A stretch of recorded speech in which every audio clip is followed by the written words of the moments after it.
পুনরায় ভোট গণনার দাবিতে জেলা প্রশাসক কার্যালয়ের সামনে অবস্থান কর্মসূচি পালন করছেন রংপুর ৪ ও ৬ আসনের পরাজিত প্রার্থী ও তাদের সমর্থকরা।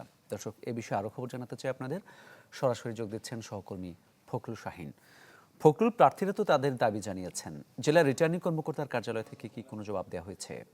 চায়ের কাপে সমাজ বদলের ঝর্ণা তুলে আগে গোছান নিজেকে। প্রিমিয়ার টাইটানিয়াম আলমিরা, গুছিয়ে ফেলুন জীবনটাকে।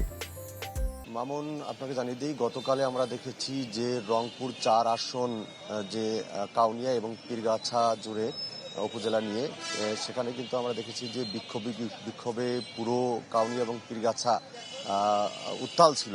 গতকাল সকাল থেকে আমরা দুপুর পর্যন্ত দেখেছি বিভিন্ন সড়কে তারা বিক্ষোভ করেছেন। এবং আমরা রংপুর ৬ আসনে দেখেছি যে সেখানে বিএনপির পরাজিত প্রার্থী সাইফুল ইসলাম, তার সমর্থনে বিক্ষোভ হয়েছে বিভিন্ন জায়গায়। এবং আজকেও কিন্তু রিটার্নিং কর্মকর্তার কার্যালয়ের সামনে, অর্থাৎ জেলা প্রশাসকের কার্যালয়ের সামনে কিন্তু তারা অবস্থান কর্মসূচির ডাক দিয়েছে। সময় 11টায় দেওয়া হয়েছে। এখনও আমরা কোনো নেতাকর্মী বা সমর্থক দেখতে পাইনি। তবে আমরা জানতে পেরেছি যে তারা হয়তো কিছুক্ষণের মধ্যে এখানে আসবেন, অবস্থান নেবেন, দাবি জানাবেন। সেটি হচ্ছে রংপুর ৪ এবং ৬ আসনে, এই দুই আসনে তারা অভিযোগ করেছেন যে ভোট গণনা সঠিক হয়নি। এই কারণে পুনরায় ভোট গণনার দাবিতে তারা কিন্তু গতকাল থেকে আন্দোলন করে আসছেন। এবং আমরা এ বিষয়ে রিটার্নিং কর্মকর্তার সঙ্গে কথা বলেছি এবং সহকারী রিটার্নিং কর্মকর্তাদের সঙ্গেও কথা বলেছি। তারা আমাদেরকে জানিয়েছেন যে এটি আসলে আইনি প্রক্রিয়া।